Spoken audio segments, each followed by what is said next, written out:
इन परिस्थितियों में आपका जल्दी नाश हो जाता है। अब रावण महाराज को तो ये सब बातें कोई मायने रख नहीं रही, क्योंकि सोई रावण बनी जाई स्तुति कराई सुनाई सुनाई। ब्राह्मणों का तो कोई काम ही नहीं था वहां। और वेद जो थे उनका कोई जरूरत नहीं थी, क्योंकि इतने बलशाली थे। अब रह गए कौन? सचिव। तो जो सचिव उनके संग में थे वो रावण की स्तुति कर करके और जो सुना में कि चापलूस लोग हुआ। अब जब ये सब वातावरण इनके रावण महाराज के दरबार में चल रहा था, तब उसी वक्त विभीषण महाराज को खबर तो सब लग गई। हनुमान जी यहाँ से गए थे, वहाँ तक की खबर थी। और राम जी जब वहाँ समुद्र के किनारे आ गए, वो भी खबर थी, क्योंकि हर राज्य के मंत्री के संग एक न एक संतरी रहता है, और वो संतरी इधर की उधर और उधर की इधर करता रहता है। तो विभीषण को भी सब खबर लग जाती। लेकिन विभीषण की श्रद्धा रावण के प्रति बड़े भाई की थी, इसलिए विभीषण महाराज हर वक्त नीति की बात करते थे। और जब उन्हें ये पता लगा कि ये मंत्री लोग बैठे बैठे जो रावण की चापलूसी कर रहे हैं, तब अवसर जानी विभीषण आवा रावण चरण शीस दीनवा। अब चाहे जितना भी दुष्ट हो, फिर भी रावण चरण शीस दीनवा। बड़े भाई होने के नाते विभीषण महाराज ने रावण के चरणों में शीश नवाया, और फिर अपना जो आसन उनके लिए बना हुआ था उन्हें सिर नाई। रावण के चरणों में शीश नवाने के बाद में बैठनी आसन हर बोला वचन पाई अनुशासन। और रावण महाराज से कहने लगे कि महाराज आप आज्ञा दो तो मैं भी कुछ बोलूं। तब उन्होंने जो है, जो संत की सबसे बड़ी खूबी होती है कि वो ही सब बातें कहेगा जिसमें आपका हित होता हो। मुंह देखी बात संत कभी नहीं करता। तो विभीषण महाराज कहने लगे कि जब मैंने आपसे कही कि मैं कुछ कहूँ तो आपने आज्ञा दी, तो जो कृपालु मुई पूछे उबाता मति अनुरूप गाँव में ताता। जितनी मेरे में बुद्धि है मैं उसके अनुरूप आपसे कुछ कहना चाहता हूँ। और बुद्धि में क्या है? एक ही बात है कि महाराज आप अपना कल्याण चाहते हो। आप ये चाहते हो कि आपका राज्य अखंड हो, आपका सुयश हो, आपके अंदर सुमति हो। तो ये इन सब बातों की जो आपकी जो आपन चाहे कल्याणा सुजस सुमति शुभ गति बल सुख नाना तरह तरह के ये सुखों को यदि आप चाहते हो तो महाराज एक कायदे की बात क्या है? सो पर नारी लीलारी गोसाई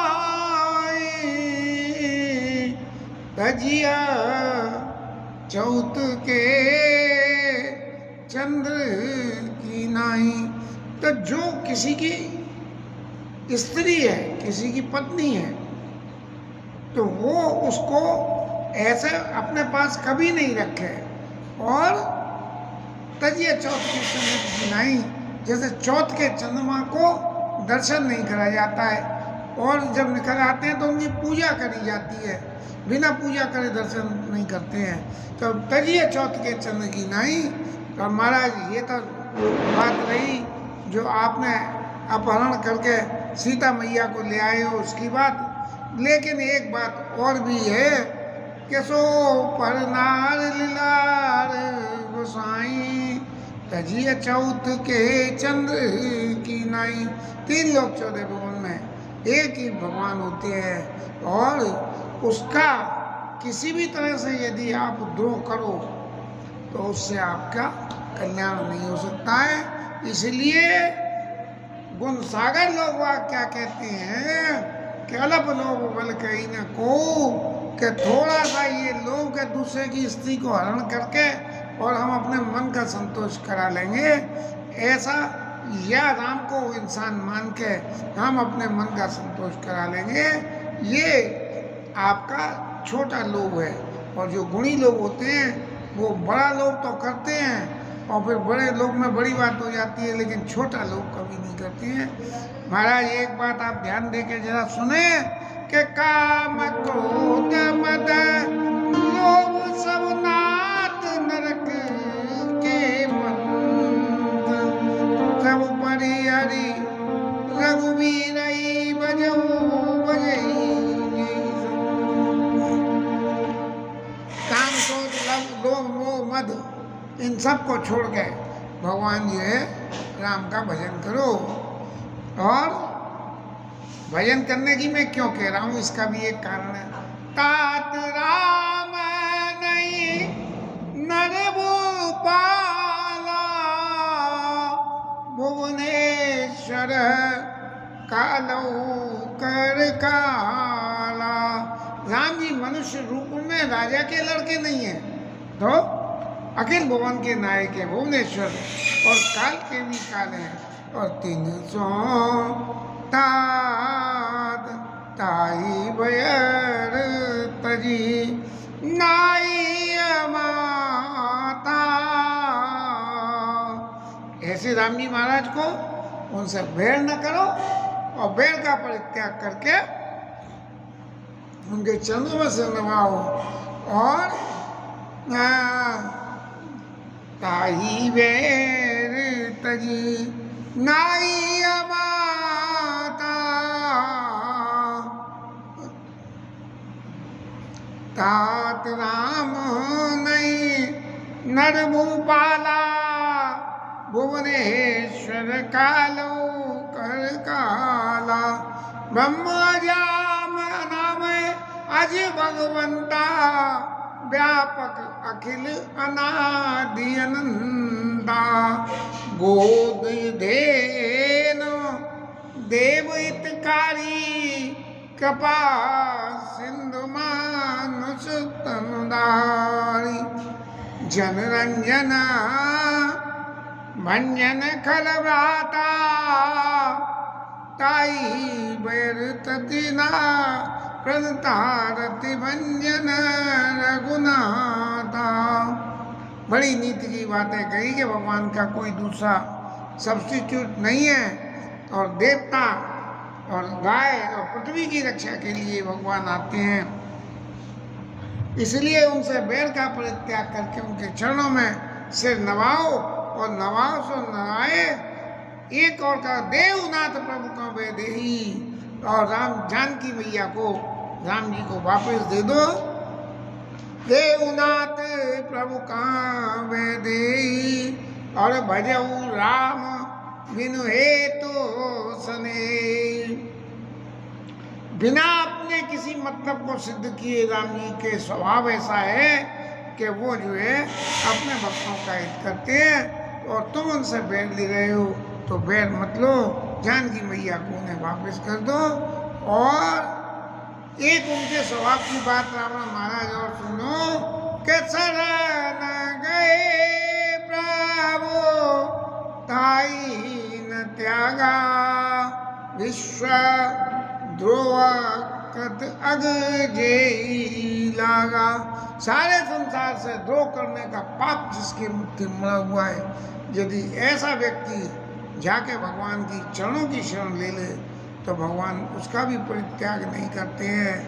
और जा सुनाम त्रय तापुन सावना, सोई प्रभु प्रगट समझिए रावण। जिसका नामी दैहिक दैविक और भौतिक तीनों प्रकार के तापों का नाश कर देता है। ऐसा जो है प्रभु राम जो है वो तेरे पास यहाँ सोई प्रभु प्रकट, ऐसे ही प्रभु प्रकट होकर धरती पे आए हैं। और तो और सही छोटे भाई होने के नाते तुम्हारे चरणों में मैं बार बार वंदना करता हूँ, और वंदना करके हे दशीष क्या कहता हूँ कि बार बार बदला और विनय करूं दशी, परि हरि मान मोह मद भजो कौशिलादि। मान मद और मोह ये तीन चीजों को जो है छोड़ के और कौशलाधीश रामचंद्र जी महाराज के भजन जो है उनका भजन करो। अब आप महाराज ये पूछ, मैं आपसे ये बातें क्यों कह रहा हूँ, उसके कहने का कारण है कि हम लोग पुलस्त ऋषि के कुल में पैदा हुए हैं।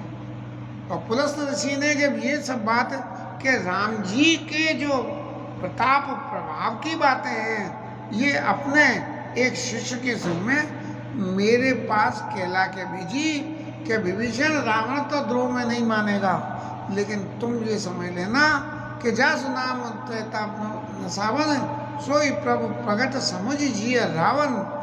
रावण को समझाना तुम भी समझना, और रावण को समझाना कि दैविक दैविक तीनों प्रकार के तापों को नाश करने के लिए राम जी महाराज का मुनि पुलस्त ने कई पठाई ये बात मेरे को कहला के भेजी।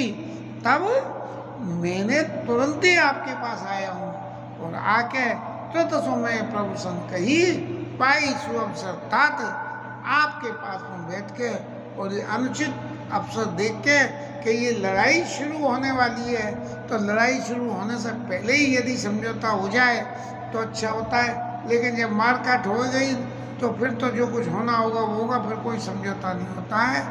तब जो है रावण के एक मंत्री, हालांकि और तो सारे मंत्री चापलूस थे, लेकिन फिर भी उनमें एक मालवंत नाम का माल्यवंत अति जरठ निशाचर रावण मातु पिता मंत्री वर।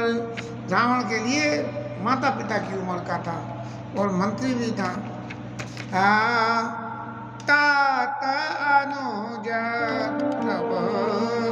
नीति विभूषण शौरधर जो कहत विभीषण। अरे रावण महाराज, मैं आपसे बहुत बड़ा हूँ, इसलिए आपका छोटा भाई नीति का भंडार है, और वो जो कहता है उन बातों को आप अपने हृदय में धारण कीजिए। और रिपुत कराश करत सट दो दूरी न करो याई को। अब बड़े बूढ़े को तो धक्का तो कैसे दिया जाए,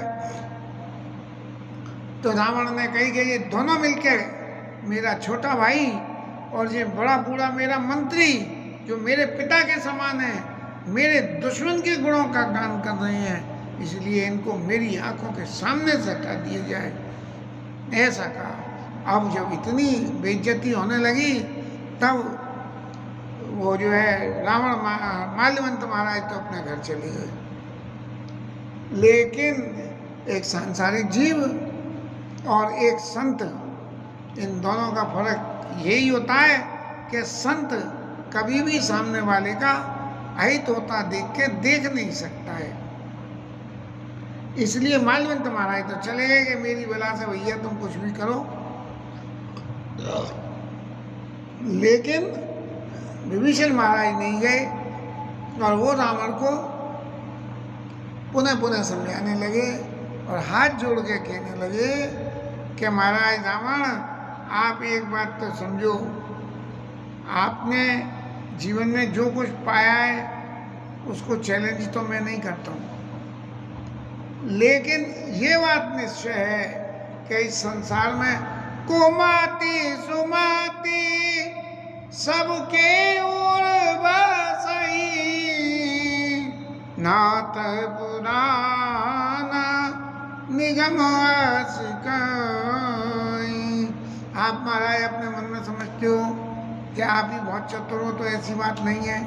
मूर्ख और चतुर सब इस दुनिया में होते हैं, और मूर्खता चतुरता सबके अंदर भरी होती है। इसलिए होता क्या है, इन दोनों का फर्क क्या है? जहाँ सुमति संपत्ति नाना, जहाँ कुमति विपत्ति निदाना। जहाँ सुमति होती है वहाँ खूब संपत्ति थी। अब आपके पास इतनी संपत्ति आई, वो कैसे आई? कि आपने शंकर जी को प्रसन्न करने के लिए तप किया। लेकिन जहाँ कुमति आ जाती है तब जो है, जहाँ सुमति तो संपत्ति नाना, और जहाँ कुमति तब विपत्ति निदाना। तो आपके चित्त में जब कुमति आ गई तो आपने क्या करा कि सीता मैया का हरण कर लिया। तो इसीलिए जहाँ कुमति तब विपत्ति निदाना, वहाँ पे तो विपत्ति आई। अभी तो एक कर्म हुआ है और विपत्ति अभी आई नहीं है, आने वाली है, क्योंकि राम जी महाराज तुम्हारे ऊपर हमला करने के लिए आ रहे हैं। इसलिए आप एक बात मन में समझ पा रहे हो, नहीं समझ पा रहे हो, लेकिन एक बात समझ दो कि आपके चित्त की जो सुमति थी वो समाप्त हो गई, और अब कुमति तब कुमति बसी विपरीता, हिता नहीं तमानव विपरीता। आपके में चित्त में कुमति बसी है, वो कौन सी वाली बसी है? क्या उस कुमति का एक ही काम है कि जो हित है उसे तो अनित मान लो, और जो अहित है उसको अपना हित मान लो। इसलिए आप थोड़ा सा मन में विचार करिए, और आपके जीवन में काल के रूप में जो काल रात्रि होती है, वो काल रात्रि देवी का ही एक स्वरूप है। काल रात्रि निश्चर कुल केरी, और तेज सीता पर प्रीति जनेरी। निश्चर कुल के लिए काल रात्रि के समान आई हुई देवी मैया, कई सीता पर प्रीति जनेरी। सीता मैया के ऊपर काल रात्रि की बहुत कृपा है, इसलिए वो जो है इस राक्षस कुल का नाश ही कर देगी। और तात चरण गई मांगो, राखो मोर दुलार, सीता देव राम को ऐतन होई तुम्हार। महाराज आपके चरणों में मैं रख के बार बार विनती करता हूँ कि आप सीताराम जी को वापस कर दीजिए, तो आपका इसमें अहित नहीं होगा। लेकिन सबसे एक बड़ी बात है, दुष्ट के हृदय में जब दुष्टता जम जाए तब हित की बात अहित ही लगती है। और बुद्धि सुता पुराण शुद्ध सम्मत वाणी, कई विभीषण नीति बिखानी। भगवान विभीषण महाराज ने इस नीति को बहुत विस्तृत रूप में रावण को समझाया, और नतीजा क्या हुआ कि सुनत दशानन उठार साई, कल तो यसमति कल तो निकट मृत्यु अति आई। अरे दुष्ट, तेरे मौत तेरे पास बिल्कुल आ गई है, ऐसा समझ ले, जो तू मुझे इस तरह की शिक्षाएं दे गया था। तब जो है तू अपने मन में एक बात तो सुन, यहाँ लंका में रहता है और मेरा अन्न खाता है और मेरे बल पर यहाँ रहता है, नहीं तो अब तक तू जितनी पूजा भक्ति करता है सभी राक्षस भ्रष्ट कर देते, लेकिन मेरा छोटा भाई है इसलिए तेरे को कुछ नहीं कहते। जियते सदा सत मोर जियावा, और पुकार पक्ष मूल तो बाबा। मेरे जिंदा रखने से तू जिंदा है, नहीं तो तेरे को राक्षस मार के खा गए होते। इसलिए, लेकिन तेरे को मेरे दुश्मन का पक्ष अच्छा लगता है, इसलिए अस कही की मम पूरबस तपसिन पर प्रीति सत मिल जाई तिनई कहू नीति। मेरे पुर में लंका में बस के और वहाँ तपस्वी राम जी महाराज की से प्रीति रखता है, तो जा तू उनके पास ही चला जा, मेरे पास रहने की जरूरत नहीं है। और ऐसा कह के उन्होंने, रावण ने एक लात विभीषण को करनी करके मारी। लेकिन विभीषण भी इतने चतुर थे, संत का स्वभाव ही ये है। नदी में नहा रहे थे, सांप बहता हुआ, बिच्छू बहता हुआ जा रहा था। महाराज संत महाराज ने कही कि बिच्छू जो है मर जाएगा, तो हाथ से उठा के उसको बाहर फेंकने लगे। बिच्छू डंक मारता रहा और संत उसे निकाल के बाहर फेंकते रहे, लेकिन बाहर फेंक के ही दम लिया। पलटे में संत का क्या हुआ ये कथा तो कुछ नहीं कहती है, लेकिन ओ संत कहीं यही बड़ाई और मंद करत सो करत भलाई। यदि संत के संग में कोई बुरा भी करता है तो संत तो फिर भी उसका अच्छा ही करता है, बुरा नहीं करता है। ये संत की सबसे बड़ा गुण होता है, और वही गुण विभीषण के पास में था। विभीषण महाराज ने फिर रावण को दोबारा लात खाने के बाद भी कहा, तुम पितु सरिस भले ही मुई मारा और राम भजे हित नाथ तुम्हारा। तुम मेरे पिता के समान हो और भले ही तुमने मारा हो, लेकिन फिर भी मैं बारंबार एक ही बात कहूँगा कि राम भजे हित नाथ तुम्हारा। आपका हित जो है राम जी का भजन करने में है, इसमें कोई दो राय नहीं है। ऐसी घटना हर व्यक्ति के जीवन में आती है। जहाँ कुमति सुमति होती है तो दो लोग मिलकर सब कुछ कर लेते हैं, लेकिन जब कुमति होती है तब दोनों में जरा सी बात पर पाए पुत्र जो है शुरू हो जाती है। सचिव संग ले नवपत गयो सबई सुनाई कहते हस भयो। सबको सुनाते हुए जो है जब उन्होंने कही ना कि सत मिल जाए तेने को नीति, तो लेके राक्षस तो मायावी होते थे। विभीषण महाराज के पास में राक्षसी माया तो नहीं थी, लेकिन एक सचिव को मंत्री को संग लेके उसके संग में आकाश में उड़ के ऊपर चले गई। अब अकेले तो विभीषण उड़ पाते नहीं उड़ पाते, लेकिन मायावी के संग तो उड़ गए। क्यों?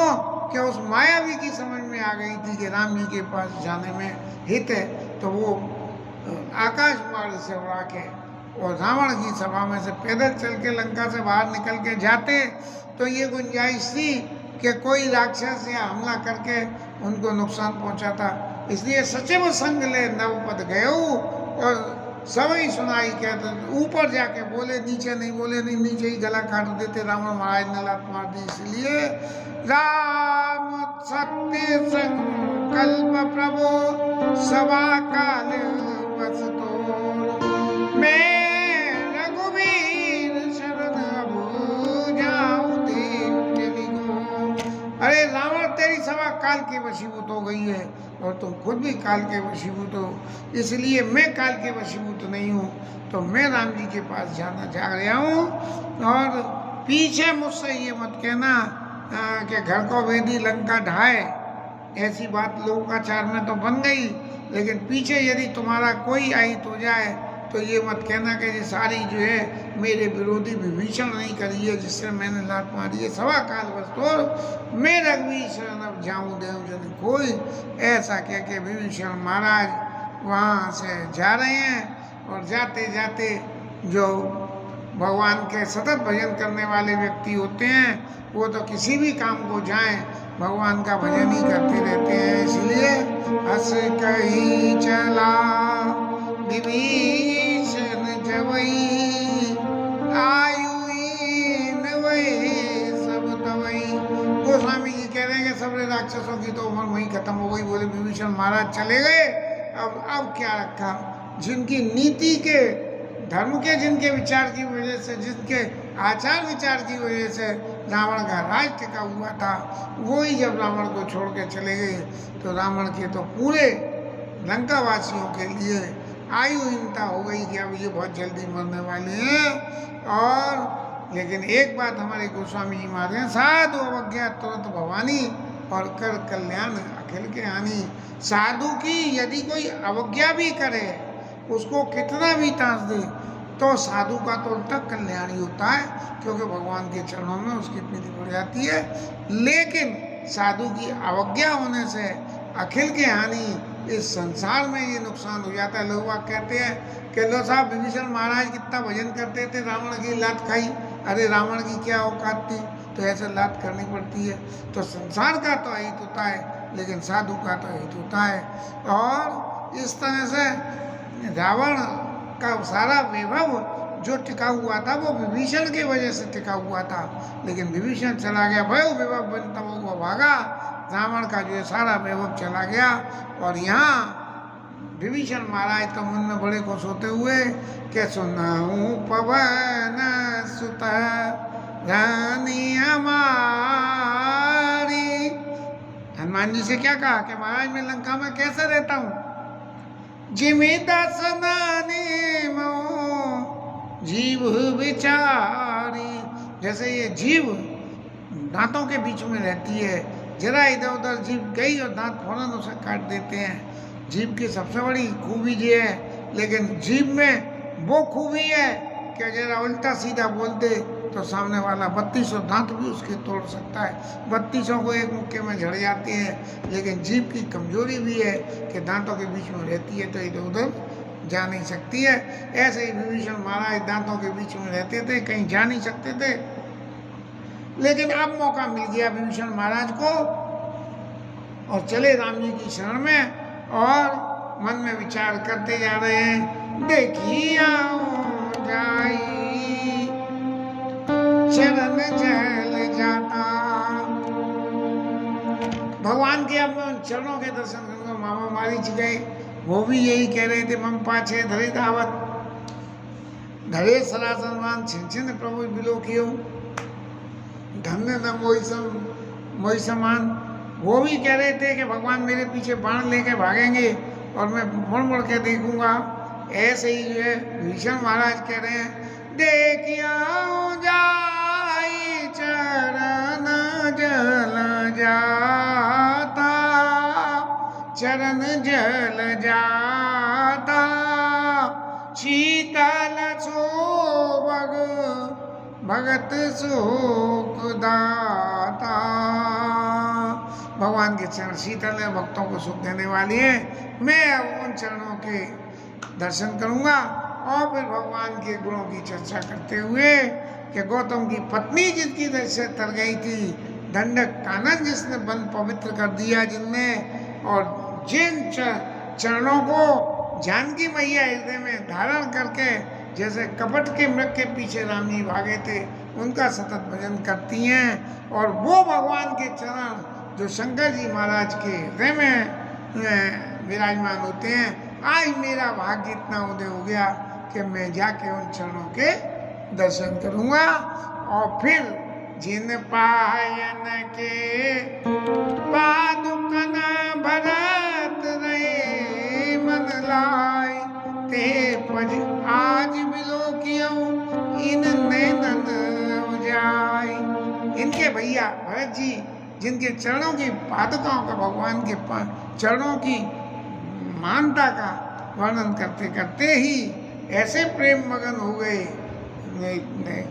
भरत रहे मन लाए, ते पद आज बिलो कियो। मैं जाके आज भगवान के उन चरणों के दर्शन करूंगा। इस तरह से मगन होते होते और महाराज लंका के अंदर से समुद्र पार करके जहाँ राम जी का खेमा लगा हुआ था, वहाँ उस खेमे के बाहर में विभीषण महाराज पहुँच गए। इससे आगे की कथा